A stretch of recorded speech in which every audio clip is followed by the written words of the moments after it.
Hey guys, this is Lehrbehr here with my Gatecrash primer for Limited. Just to start off, I'm just going to tell you guys what my format for this is going to be. First off, I'm just going to tell you my thoughts on the set. Next, I'm going to go through my order in terms of power level for the guilds. And then I'm going to tell you about my picks for draft. So first off, my thoughts on the set. RTR was a set where we saw a lot of heavy costed removal. Tristani's Judgment, Explosive Impact, Assassin Strike, all very heavily costed. What that meant was that creatures could really take over the game. Things like Vitu-Ghazi Guildmage could win hands down just because there was not enough removal to sort of take them out. Not enough premium removal. Things like Skymark Rock as well. In any case, that's going to completely change with Gatecrash. Gatecrash has a lot more removal at a lot fairer cost than it ever was in RTR.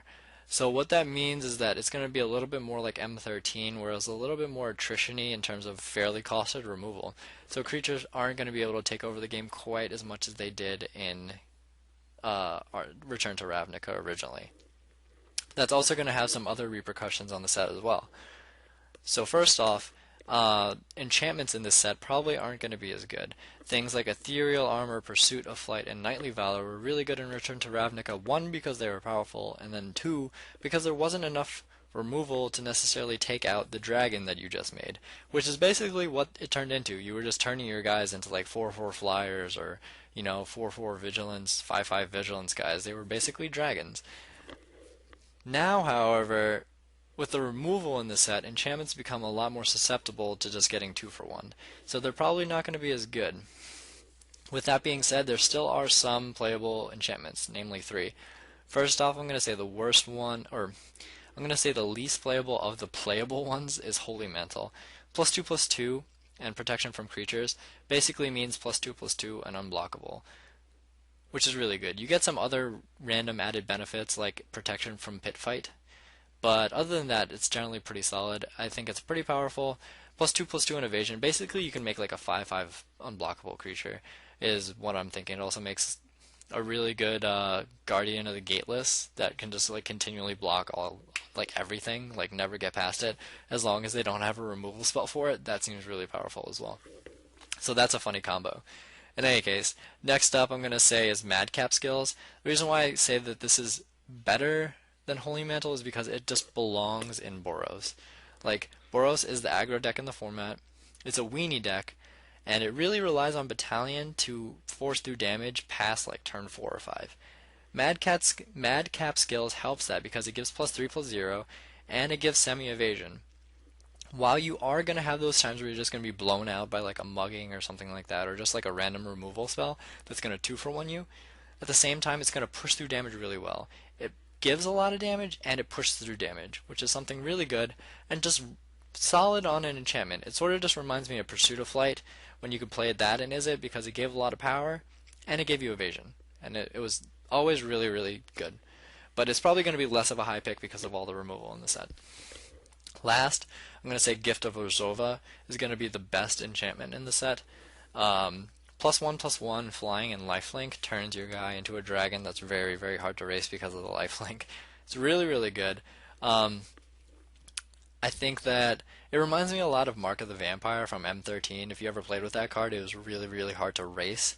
And the ability to give your guy evasion instead of the extra power is probably worth it. Power and toughness is probably worth it. You just got to be careful once again because like these cards, if they stay on the field for more than one turn, will probably take over a game. The problem is keeping them on the field for more than one turn. So these kinds of enchantments make Horrors of the Dim more playable and stuff like that. Keep that in mind. Another thing about the enchantments is RTR had Dispel and Mizium skins. If you were playing like Azorius, Ethereal Armor, Knightly Valor, Flyers type decks, Dispel and Mizium skins were almost an auto-include because you needed to protect your creatures. Plus Dispel was this good. However, this set doesn't have those cheap spells that protect your creatures. There's a 2-mana counterspell where your opponent has to pay X equal to your creature's power, like the creature with the greatest power. But it costs 2, which is a big difference from 1, and it's not a flat counterspell, which is also a big difference. So enchantments are going to be harder to protect, and they're going to be a lot more easily removed. making them more 2-for-1-y than they ever were in RTR. So keep that in mind. They're still powerful, but probably not as good. The last thing that I want to say about this set is that the tricks are terrible. Terrible, terrible, terrible. Giant Growth in Return to Ravnica, Chorus of Might, Savage Surge, Common Bond, all really good. So much so that Savage Surge, which is probably just random, like probably just playable in a random set, was really fringe playable, like a 23rd card almost. Because the other three were just so good. Chorus of Might was ridiculous in Selesnya, and then Common Bond and Giant Growth were just really, really good. In any case, the tricks in this set are really terrible. The reason why that is because Gruul got Blood Rush, and you can't just give more pump spells. But the thing about Blood Rush is you can only use them on attacking creatures. So on the defense, they're terrible. That and the other pump spells in this set are really, really bad. There's the one red for +3/+0 to a blocking creature, +3/+0 and first strike to a blocking creature, but that's only to blocking creatures. So I mean, like, I think you sort of see where I'm getting at here, but the pump spells are not as good. You also had other combat tricks in Return to Ravnica, like Rootborn defenses at common, so really just not as good. So next I'm just going to talk about the guilds that I think are the best. First off, I'm going to say Boros is my #1 guild. The reason why I say this is because it's a straight right hand. It's relatively easy to play, and the creatures are efficient. 3/2 battalion first strike, 3/1 battalion, 3/1 battalion flying, Ember Beast, 3 mana 2/3 that gets battalion +2/+0. Those are all really good creatures by themselves and with battalion. It's a straight right hand. It's relatively easy to play. If you have battalion and you can get through damage, swing. If you can't get through damage, don't swing and wait until you draw something else. It's not as hard as the next guild, which is Warzov. So I just want to say some things about Boros before I move on. First, if you're going to play Boros this weekend, make sure to hold your haste creatures. If you have the option on turn 3 to play a Warmind Infantry or a Sky Knight Legionnaire, and you already have a 2-drop on the field, play the Warmind Infantry, because being able to... And I understand you're not going to get in that too hasty damage, but the ability to turn on Battalion at sort of like... I wouldn't say it's not instant speed, but when your opponent is not expecting it, is going to be a big deal. Talks a big game in this set. Haste creatures are things that you want to hold on to in Boros, because when you can turn on Battalion without your opponent expecting it, that's going to be huge. Next up, I want to say that Night Watch in Boros is actually not bad, because I think people are bad-mouthing it. I don't think it's terrible. I'm not going to say it's always playable, but with that being said, I'd say it's like maybe a 22nd, 23rd card. It's definitely not unplayable, but the ability to turn on random Battalion is going to be good enough. Like, it's 4 power, 4 toughness for 5, which is average. But if you have another creature with Battalion, it turns it on, which is really, really good. So it's probably more playable than you think it is. Next up on my list is Orzhov. Orzhov has Extort. So the reason why I'm going to say that this is my second best guild is because it's just harder to play, mostly. Extort is a relatively powerful mechanic. It's not always going to be as good.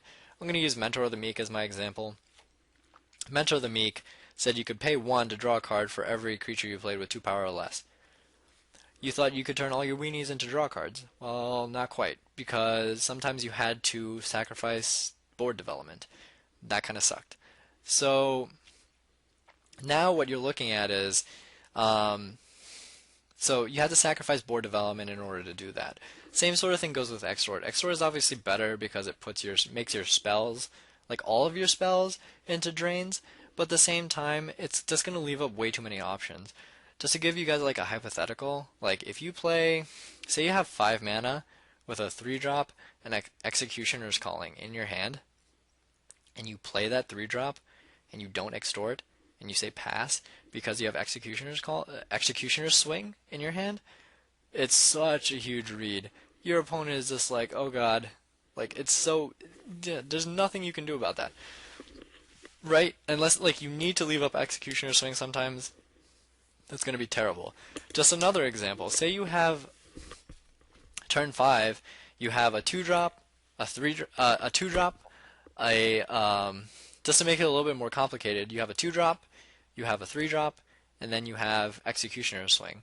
What do? Do you play the 3-drop, leave up Executioner Swing? Do you play the 3-drop and the 2-drop? Do you play the 2-drop, Extort, and Executioner Swing? Do you play the 2-drop, I already said that, but like you sort of see what I'm getting at here. There are just so many choices. Some of them are obvious, and when you have so many choices, one of them is always going to be the best.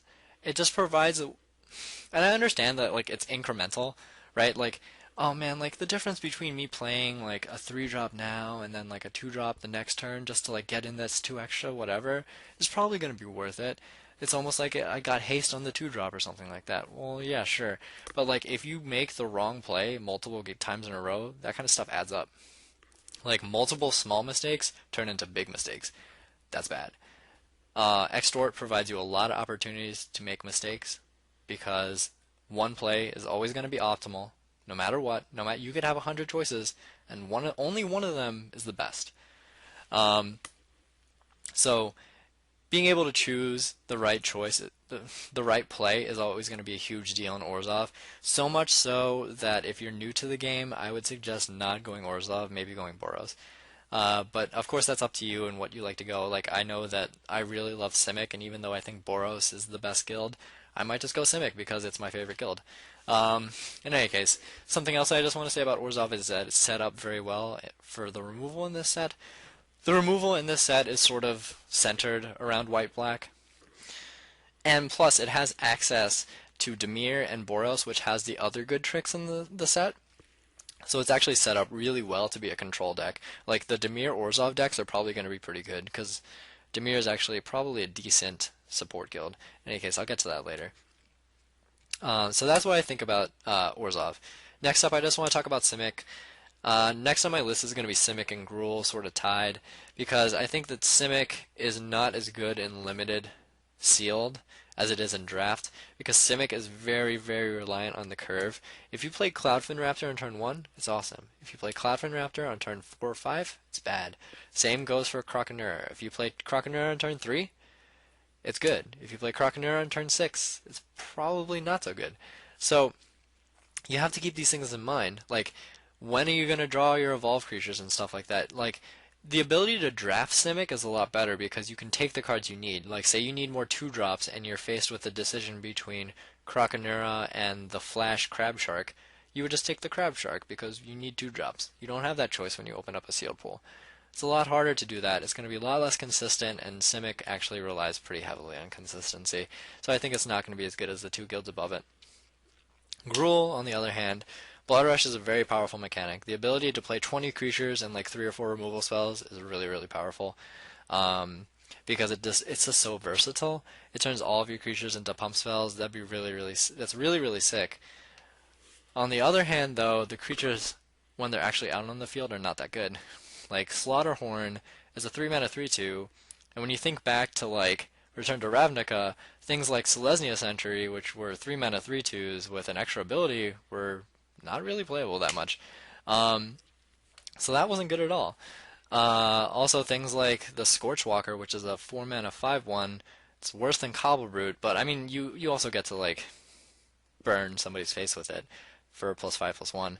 But at the same time, like, it's not good when it comes out into the field, so like how playable are these guys? There's also the Goblin Piker. Goblin Piker isn't really playable normally, but you can Blood Rush it. So how good is that card? I'm not sure. I really have to play with the set to figure it out, but the creatures seem weak, so I don't think it's as good.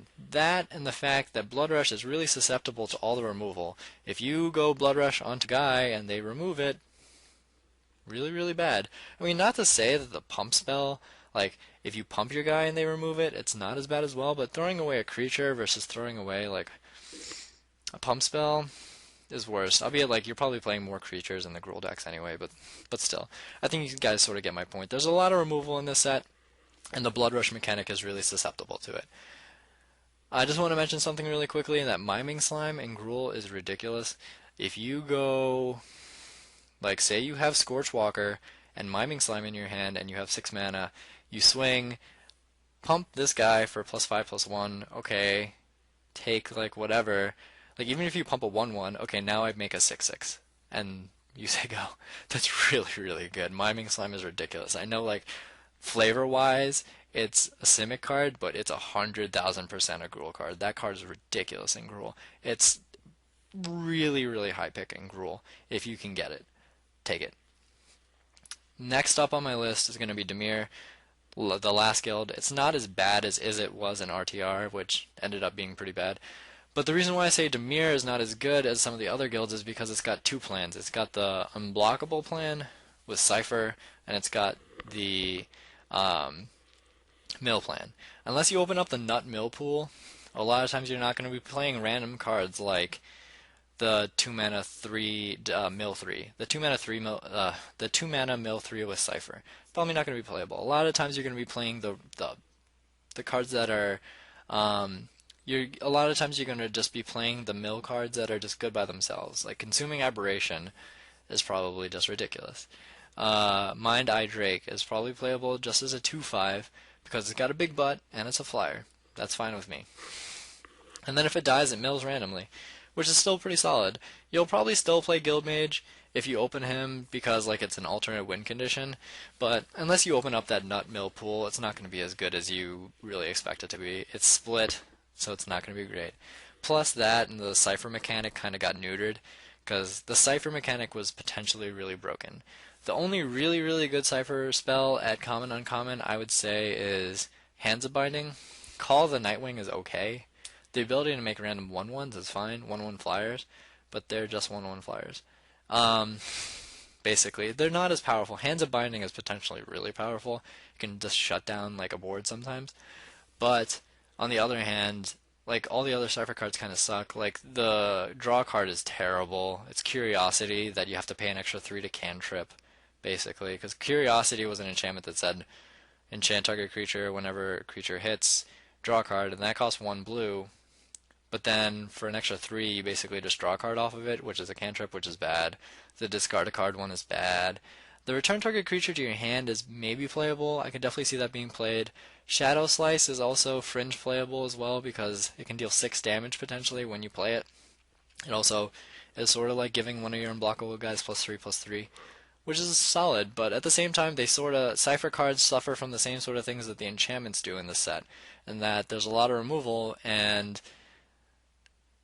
if you get removed, if the creature that you Cypher gets removed, you sort of lose that value. And then those cards are just like overcosted cantrips and discard cards and stuff like that. So, I don't know. Hands of Binding is the best one by far, but other than that, it's kind of mediocre. In any case, those are my picks for the guilds. And then the last thing that I want to say is just my picks in terms of draft. So first up, I'm going to say that my first pick overall for the set at common uncommon is going to be Gore-Clan Rampager. Gore-Clan Rampager is a 4-mana 4/4 with Blood Rush for 2. 4-mana 4/4 for 4. That didn't make any sense. 4-mana 4/4 with Trample is just really, really powerful. It seems like the creatures on average are a little bit smaller in this set. Plus, like 4-mana 4/4s are just really, really nicely costed. And then the Blood Rush ability is also very solid because it gives Trample. So just a really efficient creature as my first pick there. I wouldn't say it's necessarily a bomb, but it's definitely really, really solid. Next up is going to be, it reminds me of Bloodfray Giant, basically. And Bloodfray Giant definitely moved up on my list from my RTR Limited primer. For 1,000, next pick is going to be 1,000 Lashes. 1,000 Lashes is like Arrest and Stab Wound combined into like, if Arrest and Stab Wound had a baby, it would have 1,000. It would be 1,000 Lashes. So it's Arrest for 1 extra black. It gets to drain your opponent every turn for 1 instead of 2, which is worse, but it's an Arrest. Whereas if you think of it as like an addition onto Stab Wound costed 2 and a black. Now you pay 1 extra white, and instead of getting -2/-2, you just get Arrest. And that was a huge deal with Stab Wound in the set, because Stab Wound, you sort of had this problem where if you Stab Wounded too early, you sort of made all your creatures unable to swing, and then if you Stab Wounded one of their big guys, it basically made it unblockable because you wanted to drain them for 2 every turn. So that was a big problem, but now you don't have to worry about that because it's just Arrest. So it's really, really powerful. Really, really good. Best removal spell in the set. Oh, albeit it's still vulnerable to enchantment removal, but still, it's just really powerful. Next up on my list, Or actually, it's sort of like a three-way tie, but they're 3, 4, 5 in some order. It's because I haven't played the set yet that I can't really give them a solid order, but I'll give you guys my initial impressions anyway. First up is going to be the Zamek Guildmage. I think Zamek Guildmage is really powerful. The ability to add +1/+1 counters onto your guys at the end of the game is going to be really powerful. A note on its first ability, you can activate that multiple times before you play your creature to get multiple +1/+1 counters. So say you have like Croconura in your hand and 7 mana because it's late in the game. You can activate your Guildmage twice, play Croconura, and it would become into play as a 3/5. That's really good. And then plus the ability to draw cards for the +1/+1 counters is also solid and will probably just win you some games sometimes. I think the key to it is really the fact that it's repeatable, and it's cheap. Repeat cheap things are very good, especially on guild mages. Next up, I'm going to say the Gruul guild mages, my fourth pick for the set. The ability to make your lands into 4/4s, which I said are already really powerful in the set. Like 4/4s are going to be really good in this set, I feel, because creatures just seem a little bit smaller. In any case, the ability to make your lands into 4/4s is really powerful, plus the trample ability, while it looks kind of mediocre at first, is probably going to be really good, because if you go +5/+4 with a Zyrtex Swine, and then trample, you get through that extra damage. Like, it plays very well with Blood Rush. So it pushes through damage well, and that's why Gruul Guildmage is my next up. My last pick is going to be the Orzhov Guildmage.